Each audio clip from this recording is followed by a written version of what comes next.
Hi, I'm Brenden Pappas. I'm out here at TPC Craig Ranch with CJ Gex. I'm trying the perfect connection this morning, and I wanted to point out a few of the benefits that I feel from using this training aid.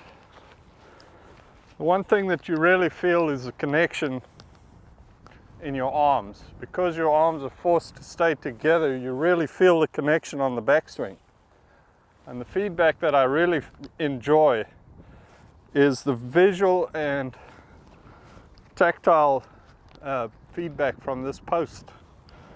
On the way back down from the backswing, you really feel the motion down this way where the post actually stays parallel to the ground. And it's a really good feeling, especially in transition, where you're delaying the club and the arms so that when you get to impact, you can really snap your left leg out of the way and create that energy because of the delay. So that post pressed against my chest is a real good feedback to keep my chest back, and that's where you generate the leverage in your golf swing.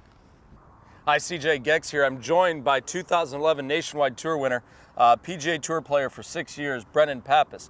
Brenden, if you had some advice on the mental game for a lot of the amateurs out there, what would you tell them? Well, first off, I think that golf is a creative pastime. It's like painting a picture.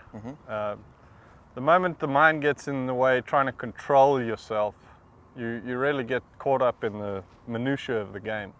That's for the driving range where you work hard on it. But on the golf course, you got to be creative. And the best way to be creative is to be relaxed. Okay. Mentally, physically, spiritually even. You want to be filled with love and peace and joy so that you can be at your most creative. And that's when we are creative, when we're relaxed and at peace. Yeah, I know one thing too, you were actually helping a mini tour player out, a guy I was working with, and he was saying that after he hits a shot he has a hard time letting go, and you had talked about the energy once the ball is gone. What were you kind of explaining there? Well, you put all your energy into the shot, right? You do your pre-shot routine, you actually hit the shot, and the entire energy of the shot leaves with the ball, so it's gone forever. Yeah. You cannot take it back and try it again. Golf is purely one shot at a time, go to the next ball. So it's a waste of energy for you to invest any kind of energy in the shot, the outcome. The outcome. So for you to be focused on your shot at hand, execute it, and then it's gone. There's nothing you can do about it. So just focus on what you're doing right now. Putting energy into something you cannot control, that is finished, it's over, is just a waste of energy. So you only have a finite amount of energy that you can spend in a day. Right. So you want to leave it for the creative aspect of the game, and that's before you hit the shot and during the shot making. I like that. If you had one tip to give some of these amateurs what to work on, what would you kind of tell them? Well, I mean, all the points you made today were fantastic. I think that the ultimate stroke saver in golf is obviously putting. Yep. It's 50% of the game almost. At least, yeah. So, if you can refine your putting skill, you'll save 3 or 4 shots around, no doubt. That's and good. then from there, you go to chipping. If you can chip it on the green every time you have to chip, you're going to save 2 shots around. If you can learn to chip it within 10 foot every time, you're going to save 5 shots around. So, it's all about saving shots, and that happens around the green.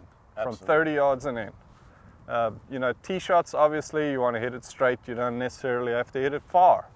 Straight is far in my book because you're saving strokes.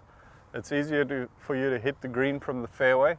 So don't try and bomb it necessarily. Keep it in play. Right. It's good. But I think the best advice is just to really work hard on your chipping and putting. If you've got an hour in a day to put energy into golf, spend it on the chipping green. I like that. Now, you've spent many years traveling, playing the tour. What have you kind of learned, maybe as you look back at it, what have you learned from PGA Tour players?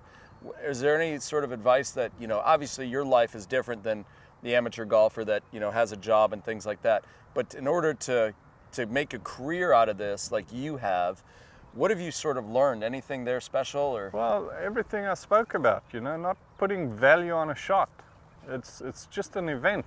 Yeah. You know, there's nothing you can do about it after you've hit the shot. You can be diligent and prepare as good as you can for each shot, but that's all you can invest in the shot. You can't invest past that. And then it even goes to after you've played 18 holes. That event is over. You cannot invest any energy in that. It's tomorrow you invest your energy on. Right. So you get to bed early, you eat early so you can sleep well. Yeah. You know, I think that putting things in perspective is probably the toughest thing you struggle with as a professional golfer. Just knowing that each event is an individual occurrence and there's nothing you can do about it after the fact. I agree. That's great advice. Thanks, Brenden. I really appreciate your help with that. Thanks, buddy.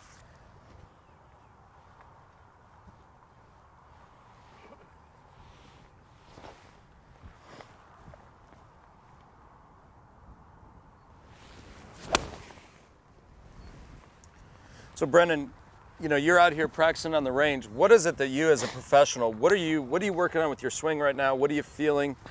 What would you tell someone that's trying to break 90? So what are you doing first off? Well, I mean, basically for me, it's a very fluid motion. Mm-hmm. I think golf is 95% between the ears and 5% rhythm.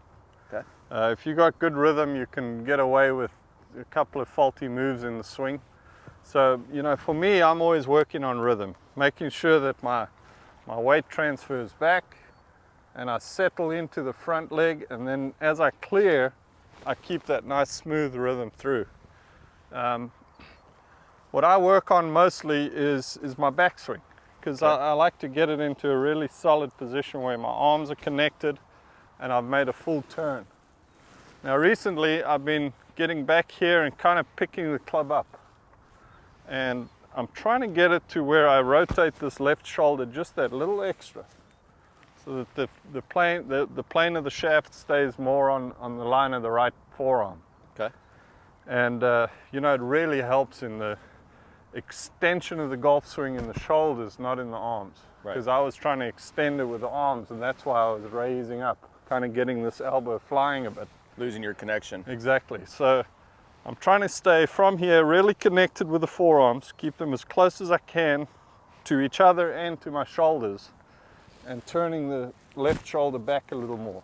So now you see I've turned maybe 90 degrees, 100 degrees from address position, and that's what you want. You know, people say you don't want to overswing. Yeah. You don't want to overswing your arms. You want to turn your shoulders as much as you can without, you know, stressing your body. Yeah, I agree with that. You definitely don't want to overswing your arms. You know, that's one of the things that I teach, and you know that, with 3/4 width, things like that. I think when you come to the range, though, what I've always seen with you, you have great practice habits. It always seems like you have an objective. You know, I think that's something that, you know, you see a lot of people, whether they're practicing or they're warming up, they're just kind of hitting balls. They don't really, you know, they're not understanding what their ball flight is that day. Yeah. And, you know, there's definitely an objective or a purpose that you have when you come to the range. Would you agree with that? Definitely. You know, you have to have a goal, even if it's just for one day on the driving range. That's great. And I go through a progression of shots. Uh-huh. You know, I'll start out smooth with a sand wedge, and then I'll go to a 7-iron and I'll hit, you know, all 9 shots. Okay. I hit a high fade, high draw, you know, straight ball. And then Yep. I'll go to medium and low and Yep. do all 3 progressions. So, Yep. and I do that with every club right through the driver.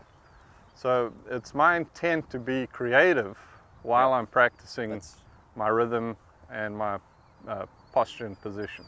So Brenden, if you had a guy that's just kind of learning the game, what would you kind of tell him? What would you recommend for someone? Well, I mean, coming onto your website and learning what you have to offer is a great start. Yeah. I think that, excuse me, I think that there are some valuable training aids that you've shown your customers today. And, you know, come out to CJ and let him give you lessons. He's fantastic with the fundamentals of the game, how to make it easy to turn back and turn through without losing your power. I think that, you know, it's a great start to golf if you can get a lesson. You know, learn the fundamentals, learn how to turn properly. Yeah. It's really difficult if you're out there on the range trying to, you know, emulate Tiger Woods when you've never picked up a club. Yeah, that's tough. That's good. Great advice. Thanks, Brenden, for all your right. help, buddy. Thanks. Cheers.